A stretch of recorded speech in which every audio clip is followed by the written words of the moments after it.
Everybody's watching. Everybody's watching you. Welcome to another episode of Aftermath, Life After Reality TV, the podcast where we talk about what happens after the cameras stop rolling. I'm Kat Perkins, familiar to all of this as I was on season 6 of NBC's The Voice. And I'm Tryton Lancedal, co-host and professional live singer, dancer, and actor, and future reality TV star. And we are all about the real story, the emotional, mental, and personal journey that comes after reality TV. Today, we're so excited to welcome Nicole Aufderhar, baker and artist from Walker, Minnesota, who gained exceptional recognition for competing on the Great American Baking Show, finalist on season 7 in 2024. Welcome, Nicole. Hi, guys. I'm so excited to be here. Thanks for doing this.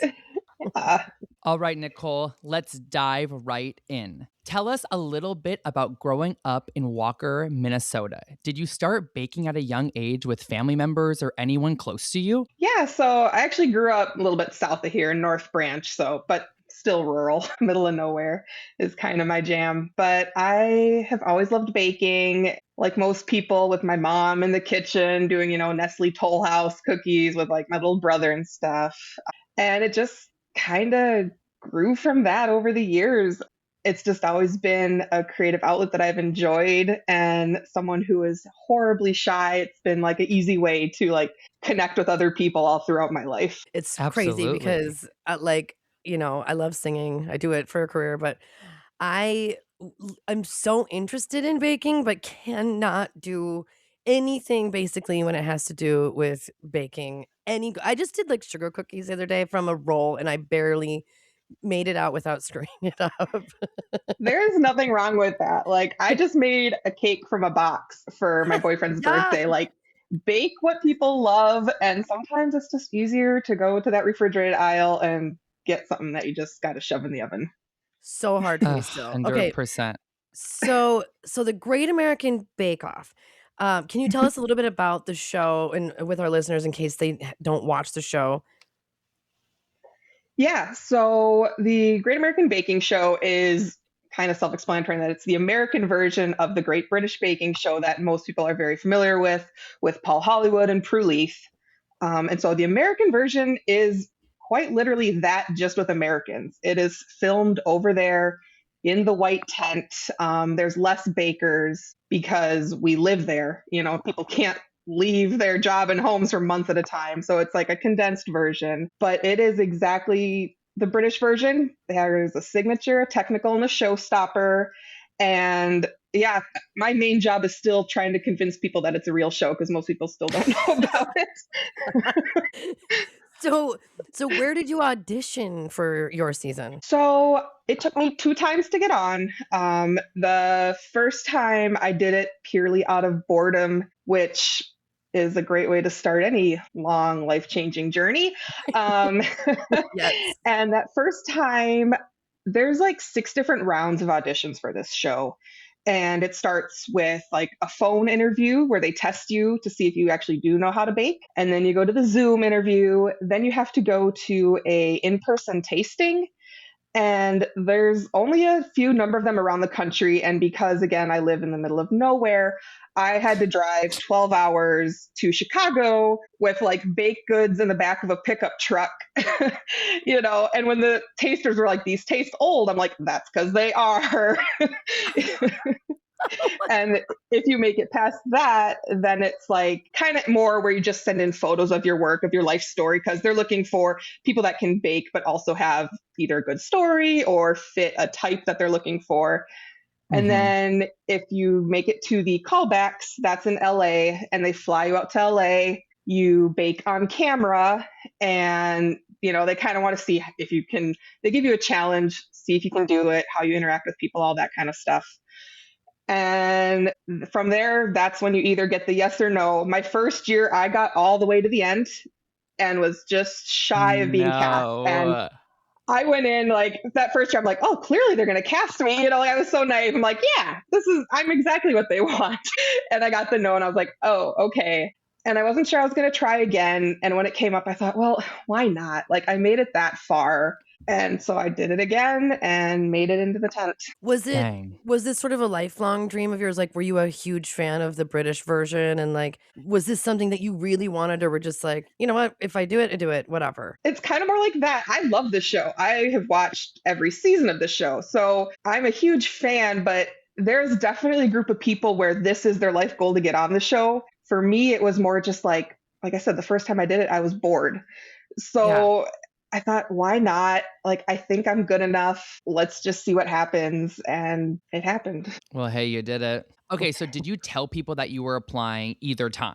Or did you keep it like private? I kept it very private both times. I am the type of person, some people believe that if you speak it out loud, it will happen. I am like, if you do, you're cursed. So I didn't tell anybody. Like, You would not like how I do things then.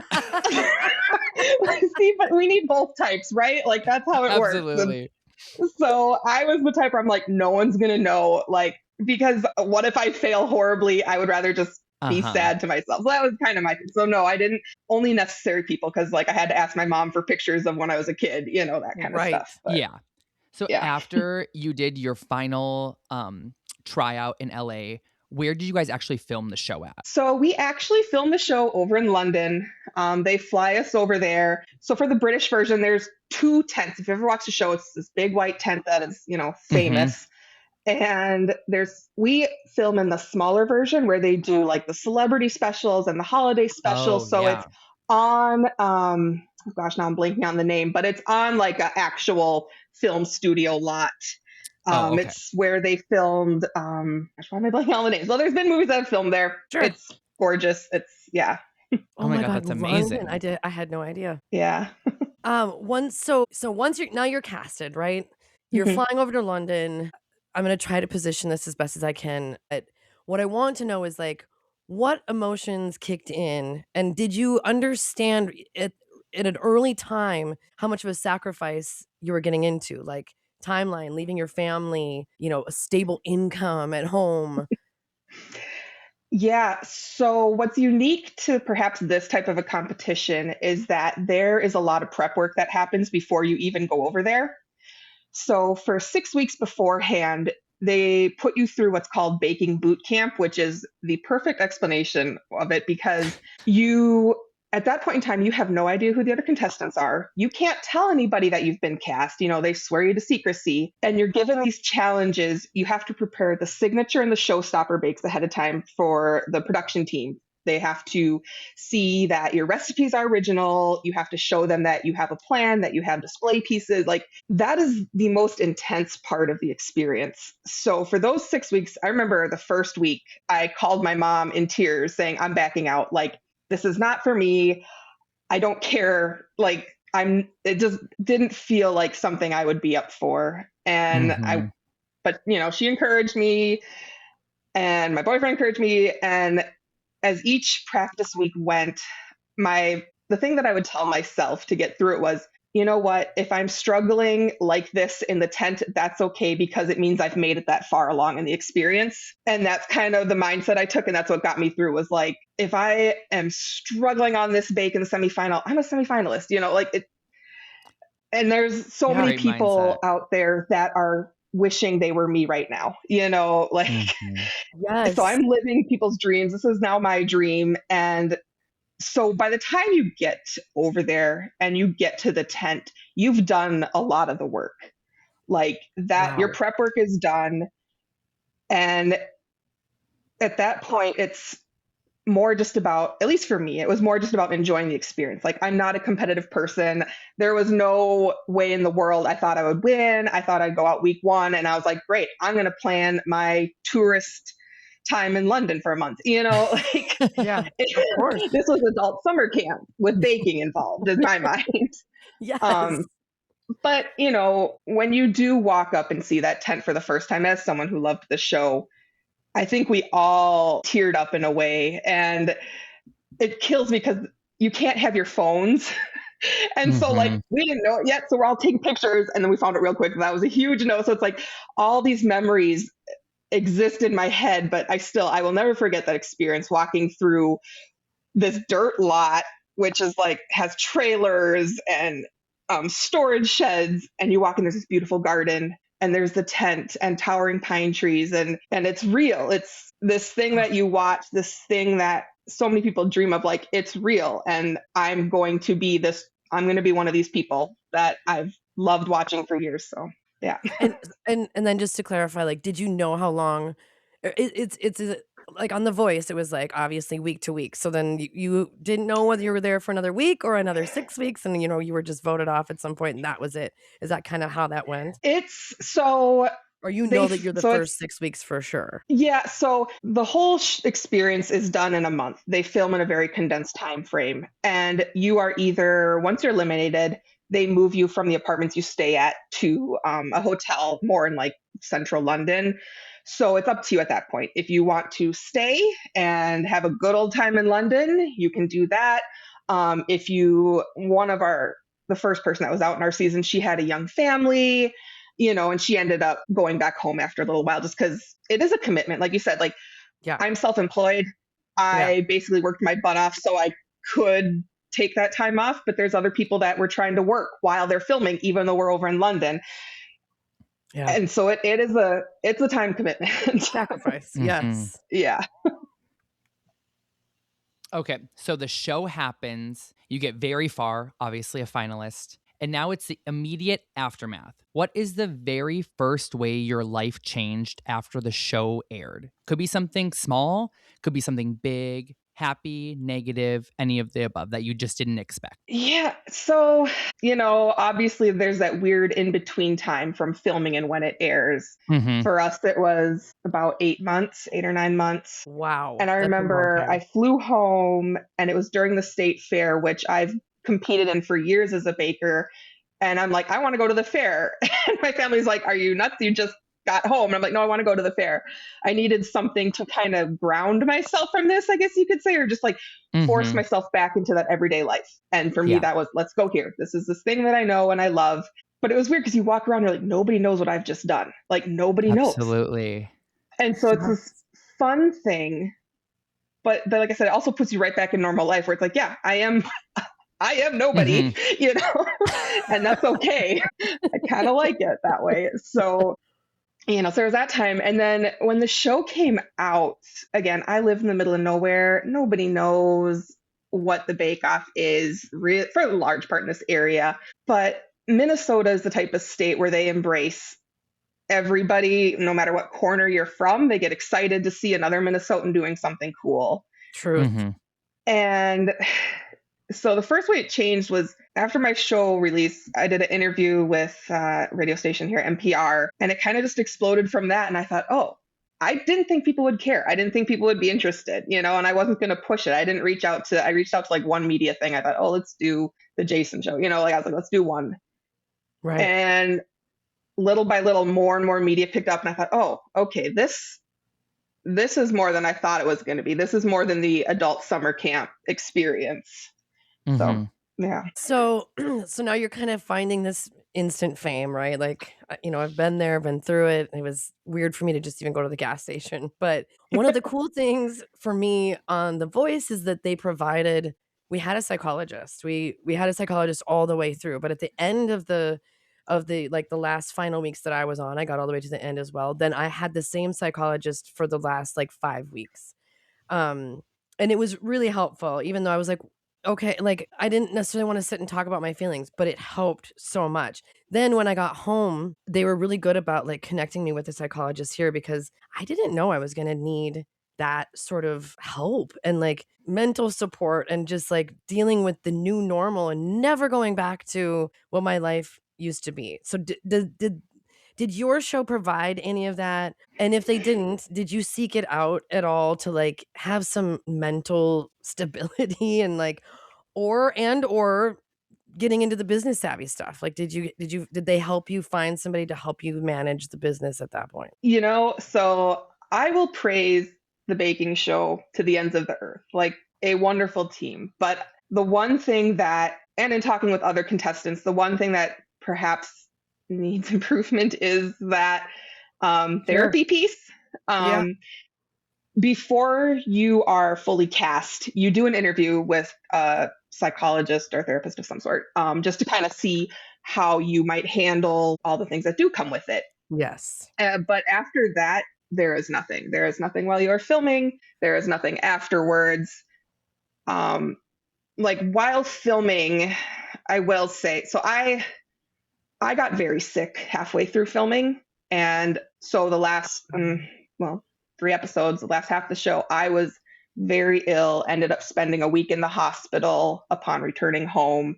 Oh my. It was bad. It was very bad. And the production team was wonderful in like taking care of me as much as they could.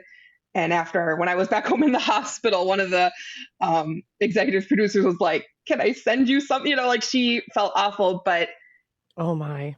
Beyond that, there isn't. And that's one piece of my experience that still kind of messes with me, I try not to dwell on it because by and large it was positive. But yeah, we talk to each other. That's kind of our therapist. Like my good friends from the show that I still talk to, we're kind of, which is helpful. You have these people that have that experience, so you can, but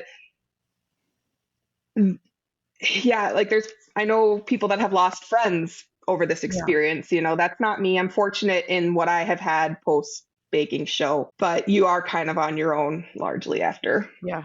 I'm glad you can lean on, other contestants. We did the same thing. It's because, just in reality, in real reality, there's nobody else that knows exactly what you went through. Like your friends and family can listen to you all day long, your boyfriend, all the things, but nobody else really knows and held your hand through it besides those people. So I had the same thing, the same support from other contestants. Yeah, exactly. I mean, that I don't think I could be at the place that I am without them, because anytime I'm start getting in my head again about certain things, like you said, I can tell my family, but they're either like, "Oh, come on, you were great. You were wonderful. There's nothing bad." And I'm like, I know. "But you weren't there," and my like, life has changed now. Yeah. Yes. And I don't want to constantly burden them. So I burden my other baking show people who get it because they're also in that same situation that we get at each other. So Absolutely. So what would you say is the most meaningful,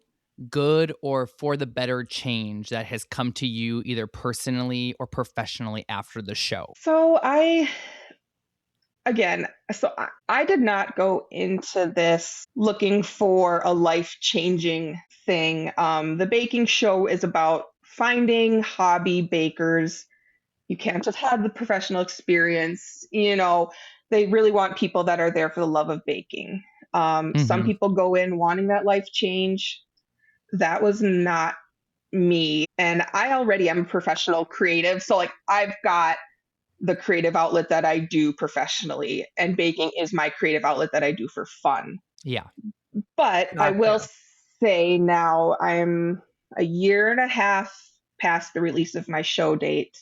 And as the experiences continue to happen this far out, which isn't the norm for the American Baking Show, I will say it's quickly forgotten. I'm starting to think maybe there is a way to include this professionally in my life. And so it's given me this chance to be like, okay, you're actually decent at baking. You're actually like, you've got some skills, girl.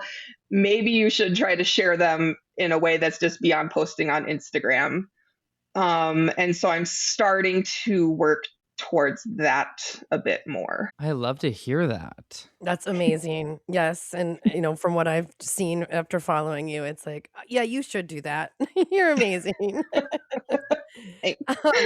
On the flip side, I get this question a lot. So I thought I would ask you the same thing. Like, and you mentioned that you're shy. I guess I'm sort of like half and half. I'm not shy, but I'm an introvert and an extrovert at the same time. And I kind of choose between the two on a daily basis. So for you, what was like the hardest or maybe just the most surprising thing about having the public attention and, having people like come up to you and talk to you and like kind of bombard you after being on television? Oh, yeah. So I am one step away from being a recluse on most days. And again, I live in an area where that's not really a thing. Like I might get the occasional person that looks at me in a way where I'm like, yep, they've seen me on TV. Okay. When I went to the state fair this year, I have never taken so many pictures with people. Yeah. I've signed autographs, which I was like, really? Okay. Um, and it's fun. It's fun. Like I'm very shy, very introverted, but I can put on a really good first impression. So Good. people have no idea I'm shy. I will be super friendly. And I do genuinely love it. But then like they might see me going and running and sitting on a bench somewhere. Like the day that I met you, Kat, I had just done a demo in front of like 100 plus people at the fair. And I was like, I need to run and hide. I'm going to go That was a lot, watch right? this radio station where I know I can sit on a bench.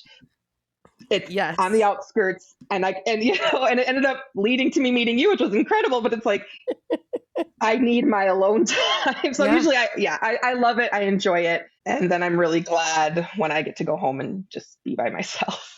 Do you ever get like me? So like, do you ever get home and think, oh my God, like how many pictures of me are going to be on Twitter or on like Instagram? And like, there are times when I would go to the mall and like, I felt like I had to put on makeup or like, kind of like dress up instead of be me in my sweatshirts and my jammies and stuff like that. Like I would get in my head about that. Do you ever get in your head when you get home of like, oh my God, like what did I say? Oh. What did I look like? Like, Oh, yes. I second guess every conversation I have, everything I say, every picture I take, especially after like the state fair where it is so Yeah. many people doing it. And then like this year, I didn't see any of them online. I'm like, oh my gosh, how did I look? What did I Right? look like in these pictures? Because now they're not sharing them. Or was I rude? What did I do? And so then I'm guessing it that way. Like, Yeah. I so think that's yeah, I'm always like, I'm nervous about seeing it. And then if it doesn't happen, then I'm like, oh no, nervous about I hope not I didn't seeing it. offend them. Like I really, yeah. I get it. I totally get it. Okay, so when it comes to identity and self-worth, I'm curious to know, did people start treating you like a different version of yourself that was shaped by the show rather than who you actually are as a person in normal day-to-day life? Yeah. The show, people can talk about good edits, bad edits. I don't think there is like a bad edit. You Mhm. said what you said. You are who you are, like, and the Absolutely. Bake Off really does work hard at portraying a good version of yourself, and I feel like I was maybe portrayed as like the goofy chaos queen is kind of how I call it. Like, how did this girl ever get a bake done? And that's not my personality. I mean, obviously it is an element of my personality, but I Mhm. am also very type A and prepare really hard in advance. And so I think people think I'm a lot goofier and easygoing and louder than I am. Cause again, I was also Mhm. like, when we were in the tent and the second I started talking, I heard them say, oh, we forget how loud Americans are. I'm like, oh, great. Yep. Oh my God. So I think Hilarious. people think they're going to meet this person who's like, woo, really loud and outgoing. And it's like, that's not who I am. Or they think I fly by the seat of my pants. And it's like, no, I actually put a lot of thought and work in what I do. And, Sure. and I don't know, you read online, don't read online, but you do read online. Of course. I'm like, well, 100%. at least they're talking about me. But like people were like, oh, she was a miserable person. And I'm like, oh, do I give off miserable person?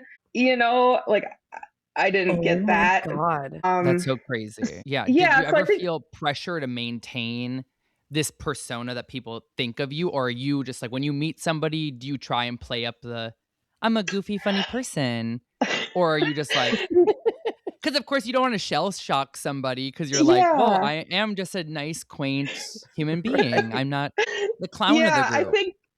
I think people, I've heard this comment more than once, which again, I'm like, oh, was I portrayed in a different way? Where they're surprised by how down to earth I am. And I get that all the time, by the way. I don't yeah, know if so I'm it's like, I the mean, that's tattoos great. or I what, love it. but Like, wonderful. That's a wonderful Yeah. compliment. But I'm like, how am I being perceived? Obviously not that way. Mhm. They're shocked that I'm like an everyday normal person. But yeah, I get the one that's oh my God, you're so much nicer than I thought you were going to be. Nicer?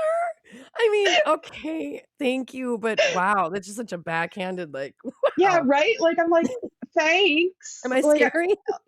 yeah, right. Like, what did I come off as pompous? I don't think so. Like, Right. I'm pretty sure I was also like the person that thought everything they did was terrible on the show, but I don't know. I don't know. So Surprise. so I have to ask this one. How should I put it? Let me put it this way. How did your experience affect your relationship with baking itself? Did it make you love it even more? Did it make it complicated? Did it make it both? Did you start to hate it? Like I had to take a little break after The Voice, I'm not gonna lie. And I needed to. I needed to just like not sing for a second. But obviously it's still my love. Yeah. It goes up and down, right? Like after we had just gotten back, I dove into baking once I was out of the hospital. I went right to the kitchen and started baking. And I think again, because I didn't go into the experience expecting to win, I didn't go in expecting much from it. So I left overall feeling positive, still loving baking, it's something that has always been with me. I didn't learn it just to be on the show. I didn't learn it, for this. This is 30 plus years, a hobby that I love. So, and then when the show came out and you'd see some negative things and there was this pressure of every bake you had to do had to be a showstopper, and so where I share my stuff is on Instagram. And if something wasn't perfect, I would very rarely, but I would get messages of, like, I can see why you didn't win, or, oh, you're taking it easy. I'm like, yeah, like, why would I bake a 4-layer cake with padded shoe decor? Like, I'm baking for myself. Like, I'm not, and so I've had to kind of let a lot of that go, remember why I do it, and let the pressure, trying to think how to say it, but like I've taken breaks because once I start to feel overwhelmed by it and start to get in that mindset of being this bake-off contestant and everything that I have to, like, that's not why I do it. And if I'm getting upset or frustrated or disappointed in myself, I just step away from it because that didn't exist necessarily before doing the show, Yeah. Like I'm a perfectionist. I've always have been. But goodness sakes, I wouldn't cry if, something wasn't Instagram worthy. And it's like, okay, Right. Nicole, this is not your job. Like, this is still just your hobby. This is still just your hobby. So don't feel this pressure. Who cares if people are wondering where your baking is or why you've stepped away? There's always speculation of, oh, why aren't you, like I had even like a fellow contestant was like, well, if you're not pursuing this professionally, you're wasting your experience. And I'm like, Right. that's not why I did this. This is not why I did this. And So interesting. yeah, and so now a year and a half out, I'm really working hard towards making it my own thing again without being the girl from Bake Off, because that was such a small part in my baking life and what I do. And so I'm trying to take ownership of it again so that I can love it in the way that I've always loved it, without the voices of people that really don't know my full story, don't know that much about me, Yeah. Yeah, absolutely. I think some people don't also understand that when you love like baking as like a hobby, and people are like, why don't you do it professionally? And they're like, obviously that snowballs into a business and a this, and you're just like, I Yeah. just like to make cookies. Like I don't Yeah. like, I would rather just hand them out to my friends and family and like love what I do, instead of like, now it's a job, now it's a 9 to 5 and I Yeah. have to do this to make it actually It work. changes it. Yeah. Yeah. Very And I much think changes people, it. So I love that you it take the does. step away and you're just like, let's reset. I love this for a reason. Yeah. Yeah. And exactly. And I think that's a misunderstanding that just because you've done this show and you've done well on it, now you have to pursue it professionally. Like, no, Right. you don't. No, you don't. This, especially the Bake Off, is about hobby bakers. It's about the love of baking. Just because you do well it's totally different owning a bakery. I don't want to do that, Like, Mhm. no 100%. way am I getting up at 4 a.m. Sorry, guys. Like, I'll share a recipe with you and you can make it. That's more my style. Absolutely. Okay, so has there been any opportunities that have come your way that you would have never had imagined before after the show? Yeah. Connections, could be anything. Yeah. I didn't think I genuinely did not think anyone would care. Like I said, we didn't, after the show, you're kind of on your own as far as getting any press or anything. So I reached out to one show and one local newspaper and thought, oh, if I get that, great, that'll be it. And it has been so much more than that. I have gotten to do recaps of Bake Off on the radio every week. I have gotten to do extra TV segments. I have gotten to perform demos at the state fair. I got to play influencer for a night at some event, and it's everything that I have had come my way is more than I ever expected, because this was just something I was going to do just for me and just for fun. And so all these experiences, I'm thinking, again, I don't even want to say it, but I'm thinking I want to try for a cookbook, And that is not something I ever would have even entertained before doing this show, because even though I've been developing recipes for years, that's part of baking for the fair. I've always loved that. And I've always thought that would be cool, but to seriously pursue it is something that I never expected to come from this. That's amazing to hear. I love that. Reaping all the benefits from this little thing that we thought, and it was just the seed, and now the flowers are blooming. Is there anything that that has come your way that you've been like, no, absolutely not, I'm not going to do that? For me, it was more I would get some other opportunities to audition for other shows, or if you can go from The Voice and you can go to do America's Got Talent, and that's fine. There was an age restriction on American Idol, but I was too old for that, thank God. But all these other opportunities would come my way, and there were boundaries that I put on things, which is no, I'm not going to do that. Is there anything that happened with you so far that you're like, you know what? No. Yeah. Much like you, I've gotten a lot of casting producers that are like, since you did this show, let's do this. And I'm like, I don't want to do Next Level Baker because they are terrifying. And no, I don't, so I have gotten a number of different reality. It's that I didn't want to be a reality TV show star. If you do, great, go for it, pursue it. That is not me. So I've had those. Locally, not really. There's been a couple of people that have promised the world, and that hasn't happened, and that's okay, because they were things I wanted to do anyways. Totally. So yeah, there's not as much, but I've had to explain to some people that no, if a show comes along that gives me those same feelings, maybe, but no, right. I feel like I'm done with that part of my life. Yeah.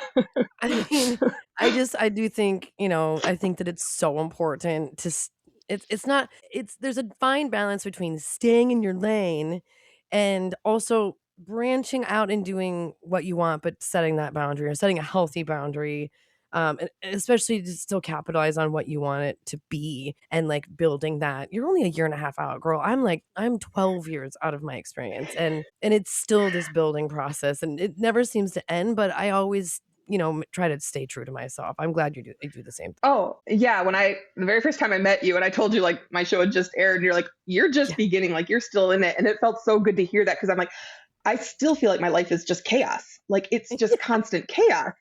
And I'm like, I need to calm down first. I need things to slow down before I can truly think, okay, what are the next steps, if any?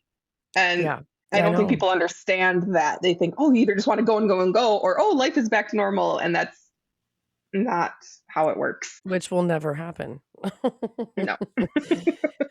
Okay, we're going to build in a break right here. Take a little short break, and we'll be right back more with Nicole after we return.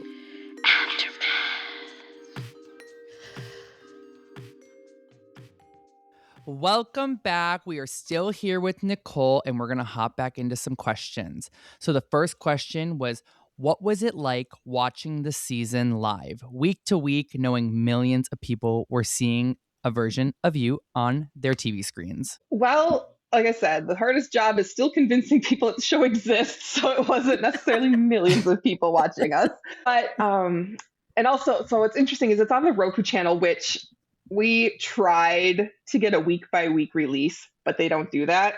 They do it all at Oh. once. So it was all Oh, out in the world immediately. interesting. And yeah, and so but I knew people wouldn't watch it that way. They released it Memorial Day weekend, and I was like, no one's gonna watch it Memorial Day weekend. Like I've got some time to adjust to this life. But I ended up having a watch party in town because one of my friends has a restaurant here, and I thought, let's just.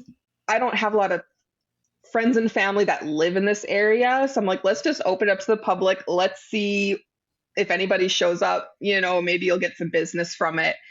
And it was such an amazing experience. Like we had a packed house in this little tiny town restaurant, and it was people who love Bake Off and just wanted to know if Paul Hollywood's eyes are as blue as they look. It was guys from my boyfriend's work who are like, I don't know what Bake Off is, but they have beer here, so great. Mhm. Like it was this northern Minnesota experience that was just so special. And so I knew that no matter what, like, since I had such a cool viewing party, that it didn't really matter what others thought of it because I knew that there were enough people that were going to get it and were going to enjoy it and were like finding out about this show for the first time. And then like I went back to the restaurant the next week and this lady shouted at me as I walked by, like, hey, I finished watching it, and so it was a cool experience because again, it all came out at once. I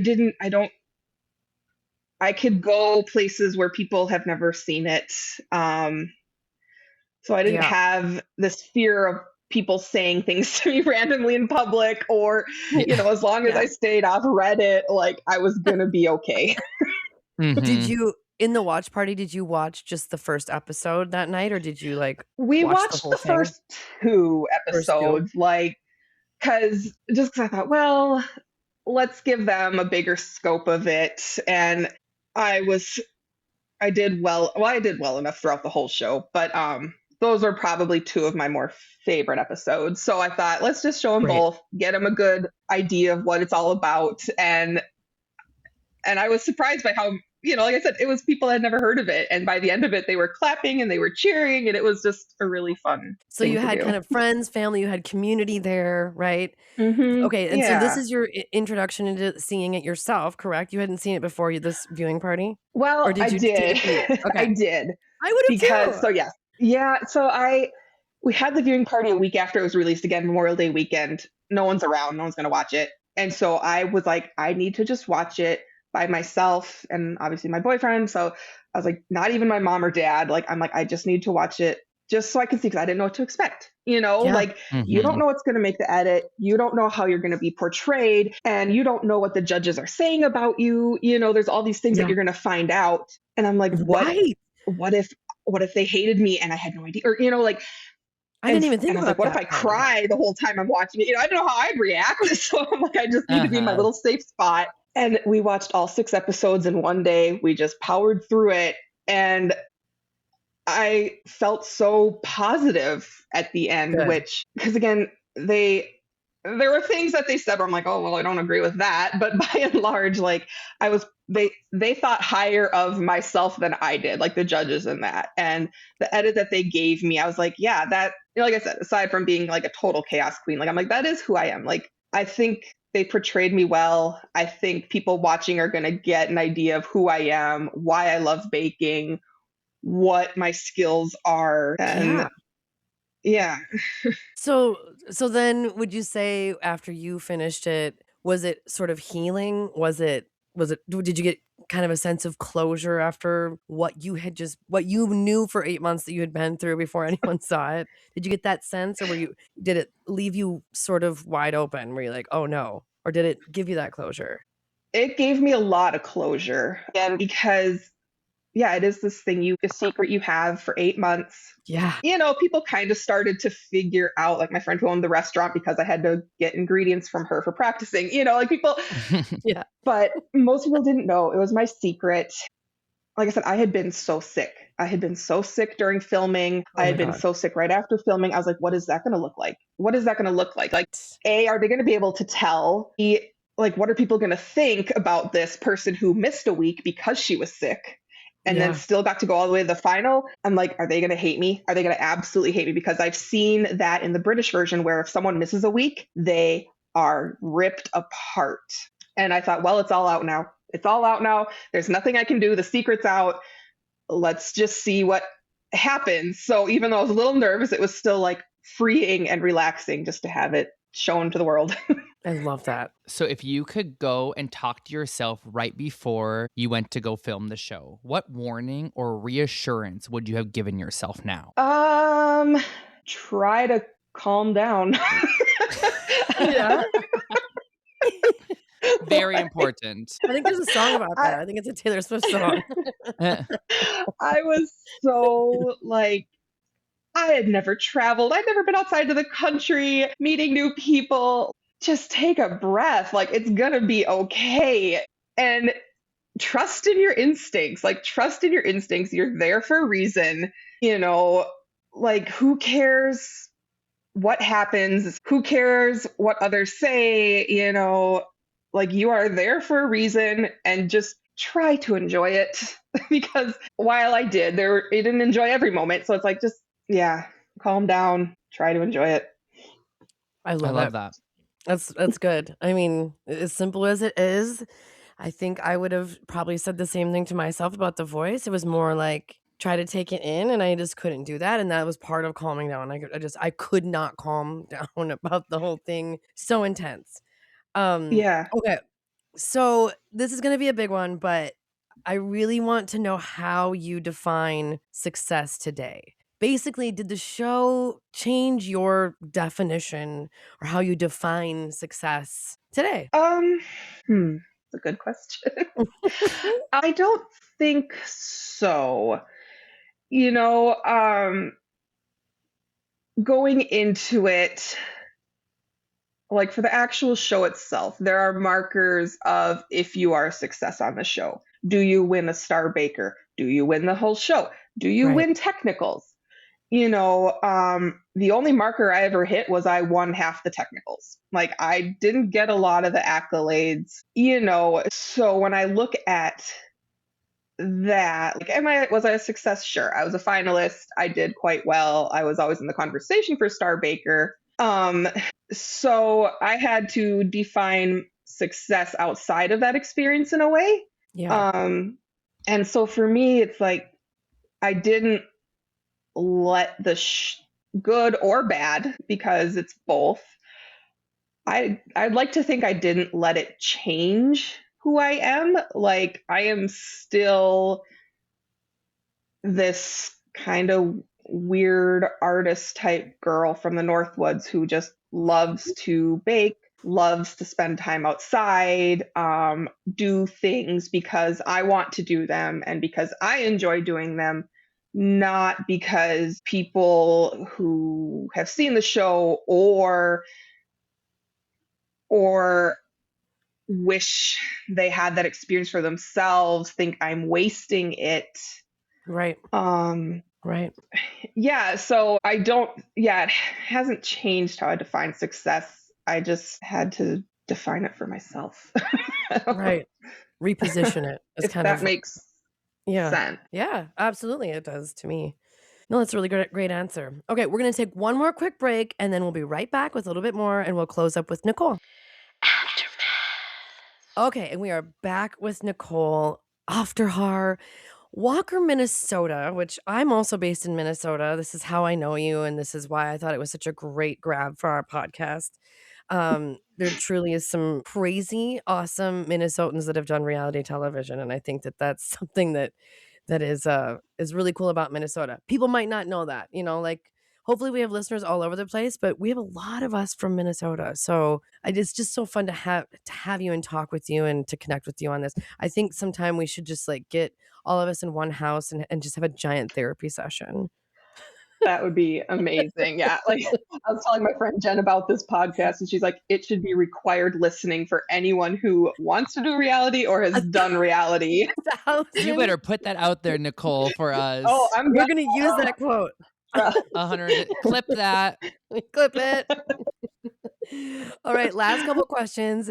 This is just one of my favorite whimsical questions. I get asked it sometimes, but I love this one, and I'm always thinking about my younger self. So if you could go back and talk to like your 10-year-old self, for me it's like maybe 13-year-old self, what piece of advice would you give her? What would you say to that girl now? Oh,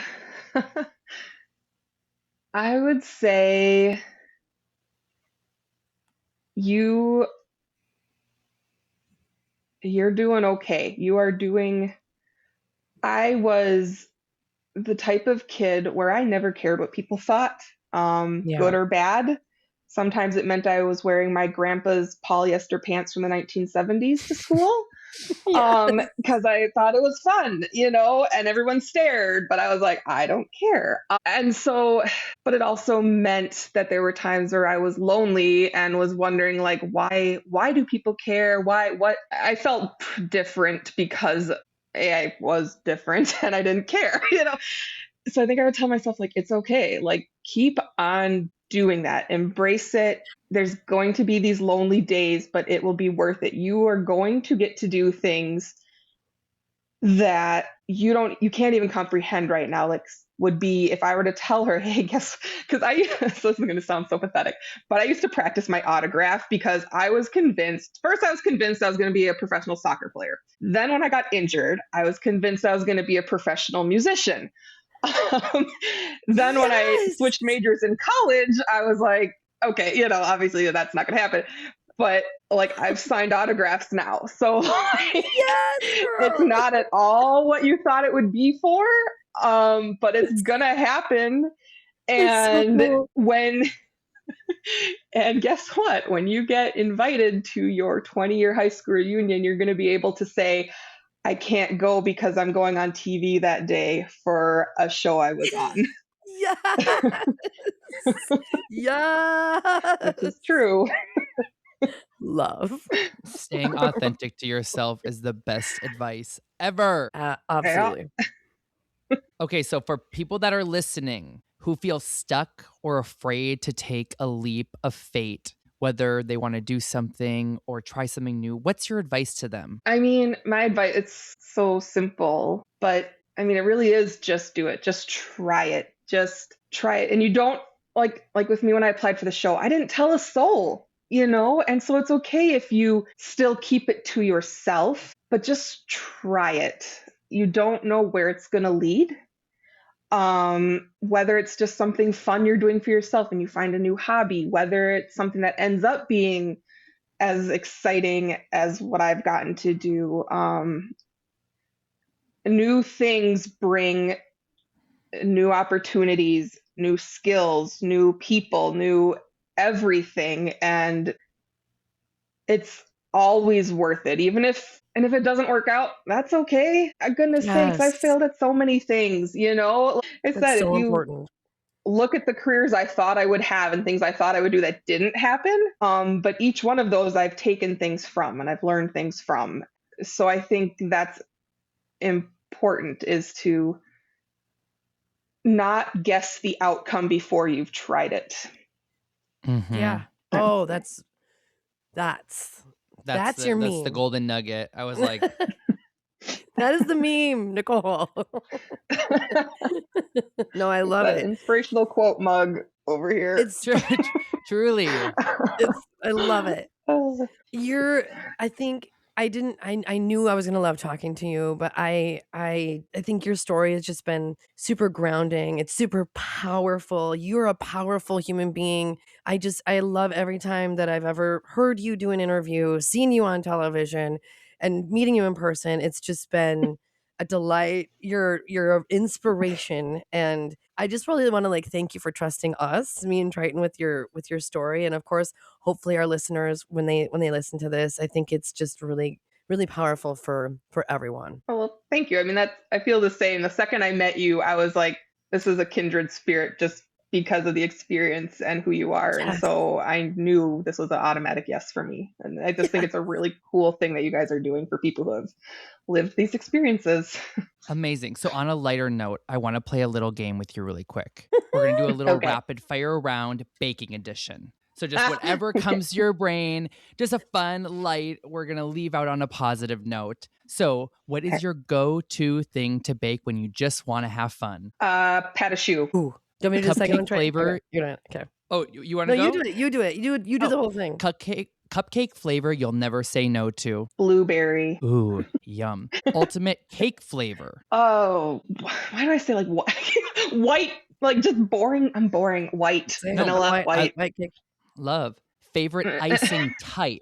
Buttercream, cream cheese, meringue, something wild, ganache. Creme mousseline. Every time. Pastry cream and butter. Can't go wrong. Absolutely. Yes. Favorite cookie of all time. Shortbread. Again, basic, but like there's something about a really well done basic shortbread. Absolutely. Sweet or savory baker at heart. Sweet. Unless it's bread, then I'm savory, which yeah, but sweet. Your signature bake, the one thing that people beg you to make. Again, going back to like pat a shoe, my cream puffs. Okay. People Most underrated ingredient in baking. Why did salt jump to my mind? But it's a real thing. Right? I don't use it enough. I am 100% with you. People do not put salt in enough things. I'm like, salt should be in everything. Yes. Even when I make just the basic like Oreo truffles and they're like, you put salt in it? And I was like, yeah. It needs salt. Flavor enhancer. 110%. Okay. And if you could only bake one dessert for the rest of your life, what would it be? Gosh, I know. Rapid fire. Pie, which is not at all what I said is my favorite thing to do, but pie, that can be anything. So yeah, pie. Do you have any specific flavor that's your go-to that you're known for? I would say like I do this thing where I do like a layer of frangipan and then like a berry jam on top of that. Ooh. Within the pie. Yeah. Now we're talking. Also, totally not written down. But is there any Minnesota delicacy that you make that people don't know about out in the wide scope? Like I always say in North Dakota, I always say it's scotcheroos. Especially moving to Tennessee, nobody knows what a scotcheroo is. And I change their life every single time. But I make mine with cornflakes instead of Rice Krispies. Ooh, nice. I don't know. Isn't that terrible? I don't know what I should know. I was like, I've never even asked Kat this. I'm like, do you know of any like Minnesota I just think of lefse. Yeah, I just think of like Midwest. Yeah. Probably really be the one because I'm like trying to think. Because like I feel like Minnesota also tries to claim scotcheroos, or will try to claim 7-layer bars, or just it's like Midwest. We can just say Midwest because I'm like just like Nifla. It's kind of like Midwest. There are people when I tour you guys that have no idea what the heck I'm talking about when I say lefse. Like I put a big lefse story in my holiday show usually about my grandparents, my grandma making lefse and teaching us how to do it, and people are like, "What is that?" Unless we're home, and when we're home. When we're here doing it in Minneapolis or like even Iowa or North Dakota, they cheer when I say lefse, and I'm like, oh, thank God I'm home. Yeah, exactly. I never thought about that. Gosh, now I kind of want to go ask my baking friends if they know what it is. Like Coogan is just a Midwestern thing too, which I didn't know. Yeah. Oh. There's like a lot of those like things that I'm like, oh, like what do we have? Nefla soup. People don't know what Nefla is. No. Slash kikla. Of course, that's all like kikla. Germans from Russia. But yeah, it's like those things I think of, and I'm like, I was like, people don't know what that is. So I just didn't know if there was something in Minnesota that I've been missing. I mean, only one state over, and the fact that I don't know maybe means there's not. I don't know. No, that's we'll just say Jello salad. Jello salad.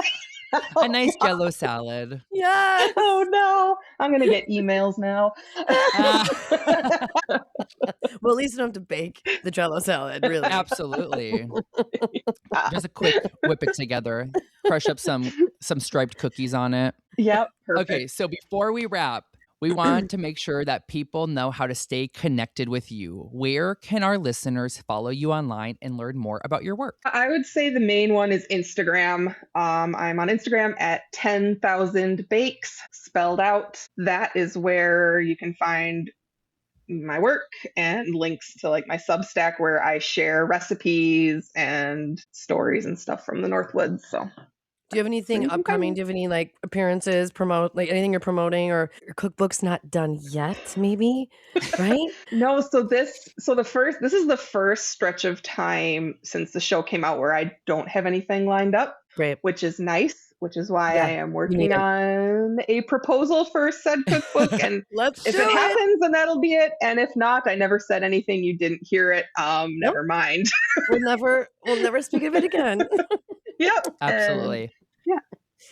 Okay, well, we will make sure to have all those things linked in the show notes so people can get connected with you and follow you on Instagram and watch all of your posts and get all your recipes to make all the scrumdiddlyumptious foods that you have to share. So thank you again, Nicole, for joining us. It's truly been our pleasure to have you on Aftermath. Thank you, Nicole. Thank you. Oh my goodness, Tryton, what did you think of that interview? Nicole Aufderhar, she is one compelling person. I was like, it was just so real in I the most know. most real way of it's funny to hear her say that like she is not a professional baker I know. going into the show and that kind of stuff. It was more of just like a home baking and a love for baking and cooking and being in the kitchen that I think was so compelling of just like, I also love to bake. I also sit in my Exactly. apartment and bake. So I feel like it was just like so real. And also, who doesn't want to be under that big white tent? I mean, for the fact too that she had to audition twice and did that. Again, And it's made it like to the top. I Could you know. imagine? Oh, I know. getting to the finish line and then a Like, and then faulty not and make it. I feel so bad that when she finally did make it, that then she was sick throughout the most of the competition. that's hard. And I mean, it's not even it's hard mentally Well, to and I get think back into it. And then of course even she said that being a fan of the British show was that if right. you get sick and you're out for a week that the fans are going to Oh come my after God. you and they're going to Could you hit you hard imagine? because you don't deserve it. And the And that, pressure you I would mean, feel? imagine going back into filming and you're like, okay, now I really have to I really have to prove kill it. myself. Exactly. And I she mean, did. Hello. she did. I'm just so glad she was so real about the pressure of it all. And of course, her show is a little bit different than what I experienced, where it came out all out at once. And then you're Mm-hmm. just like waiting for everyone to just like finish the episodes before, you're not going week to week. But it was so interesting. I mean, I'm just so glad that we had her on the show. And Tryton, you are a delight. You just had the greatest questions, and Oh my God, same to you. Also, so one fun. last thing about her that I thought was very interesting was that they did not provide any psych after the psych eval. I Nobody to know. talk to. And like sometimes they even have like a producer come and kind of debrief with you. So that Yeah. was very interesting to hear that there was no support. And of course, I understand that it's not as big as The Voice or any of Yeah. those kind of But if things. you're gonna But it was do just very interesting because I'm like, that's a big change in somebody's life to go I mean, to fly to London and film for a month, whether you continued on or got eliminated right away. That's a huge change in coming back to also hold that secret for 8 months. seriously. Doesn't matter what television show that you film. And That's nobody's gonna give hard on the you heart and that's nobody hard yeah. on the brain Nobody's gonna to give you go out pointers on into how the to do that. normal. Yeah. Also, if That's hard. they do it for the pre, like they did with The Voice, is like if they're doing it for the pre part of knowing if you're mentally Mhm. strong enough to handle it, why wouldn't they offer it in the end? I just think it's so important, and I'm really lucky that I had that kind of support, whether I wanted to take it or not, because sometimes I didn't want to talk about it right after, but Truly. it seems like she's doing good. Like I said, I feel like we should just like maybe her and I are new besties and need to like go to a cabin and just debrief ourselves. Absolutely. I loved your idea of all the Minnesotans Wouldn't that be getting fun? together. Like, get all the Minnesota people, pick a spot, and just, like, probably have cameras and content people, but just for, like, a little bit of it, and then we can just have our own Absolutely. time. Like a little So, photo you never shoot, just know. something fun. Maybe You she'll never bake know. something. Maybe she'll bake her Yes, I already please. forgot the name of it. What's I her know. I don't know, I just want her to bake me I a knew what white it was, cake I from just a don't know how to box say it, 'cause so I don't That's alright. but love. Well, what is your favorite thing to bake? I know you're not that big of a baker and you just made sugar cookies from Yeah, a from a big roll. a roll, but do you But, have I something mean, that you would like to bake or that, like, I brings you back to cooking with your grandparents or your I family? did try pie. I think that was last year or maybe 2 years ago, but I for the holidays, I did try baking pies and I just did something simple like a pumpkin pie or something. Oh, and I think I did an apple one, but I really did love it. I really did. Like, it was a challenge. It's just I am so not set up for that, and I think I just screw everything up that I even try to cook, so it's like and how about you? I mean, baking I know you love to do the scotcheroos, but what else? Like well, you bake bread. Oh, I make sourdough, You're the best love sourdough making maker in the sourdough, land. and I love making cookies, that's kind of one of my things. My favorite is a quad chocolate chip cookie with a crushed up chocolate bar also in it, so it's technically Oh 5 my different types of chocolate. That's my favorite, and I put, like, a little chocolate bottom on it, so it kinda has this little oh, thin come layer on. of chocolate on the bottom, so that's one of my favorite things. But another thing which I actually can't really take that much credit is people love my Oreo truffles, and of course, I Woo! know it's a thing of Oreos and cream cheese with some extra love in it, but Wow, people do love that. I'll But take I like that making, any like, day. brittle corn. Ooh, I just made cashew brittle for the first time Oh, the other you day, and did? that really slapped. It was Oh, cashew brittle's I so almost made good. it again yesterday, so maybe I'll make it tonight, who knows? Do it.